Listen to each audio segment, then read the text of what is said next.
Hello, it's 4 News o'clock on Allnews Nigeria. I am Okwemi Olubemi. Here are the headlines for today. Deadly Russia bombing kills prominent journalist. Donald Trump gearing up for court battle. Now the news in detail. An influential Russian military blogger who called for an escalation of the war in Ukraine was killed when a bomb exploded in a cafe in St. Petersburg, Russia on Sunday, in what appeared to be one of the most high-profile attacks on a supporter of Moscow's invasion. At least 25 other people were injured in the explosion, with 19 of them hospitalized. The blogger Maxim Fomin, who was more popularly known as Vladimir Tatarsky, was giving a public talk in the center of Russia's second-largest city when the explosion ripped through.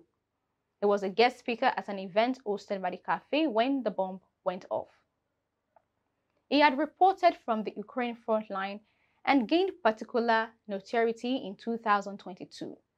Tatarsky represented a radical wing of pro-invasion bloggers and activists who backed Moscow's war, but also criticized what they saw as the flaws in the Russian army. His death was the most high-profile attack on a prominent war supporter inside Russia since August, when a car bomb killed Daria Dugina, the daughter of an ultranationalist Russian supporter of President Vladimir Putin.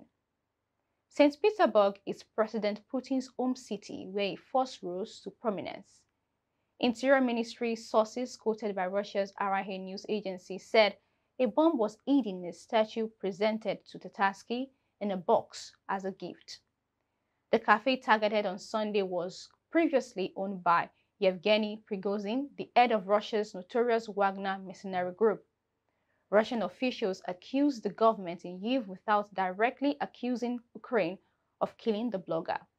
An advisor to President Volodymyr Zelensky of Ukraine suggested that the attack was a sign of internal fractures in Russian society, in line with Kyiv's usual description of acts of sabotage in Russia since the war began. In other news, former United States President Donald Trump is gearing up for a battle ahead of his scheduled court hearing on Tuesday, according to his lawyer. Mr. Trump is expected to fly to New York City from his Mar-a-Lago home on Monday to face charges related to hush money payments made to a porn star. He then plans to return to Florida following his court hearing, where he would address his supporters. Mr. Trump has continued to deny any wrongdoing. This was done with personal money, George.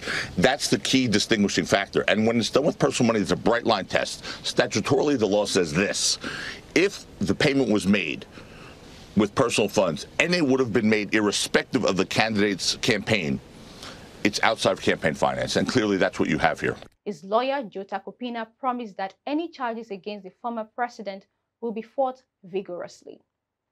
Media reports have said that Mr. Trump will be facing more than 30 charges related to business fraud, over a $130,000 payout to Stormy Daniels in 2016 that was made in an attempt to buy her silence over an alleged affair. Sources familiar with the case have told United States media that the former president is being charged with falsifying business records in the first degree, a felony under United States law. Mr. Trump has been reportedly meeting with his advisors and legal team to plan his defense ahead of his flights to New York on Monday. Trump is expected to hand himself over to authorities on Tuesday, with a hearing due to take place in Manhattan. And that's it on today's news. To keep up with all news Nigeria, kindly follow us on all social media platforms displayed on the screen. We'll be back with more news updates tomorrow. I am Okwemi Olubemi. Do have a lovely evening.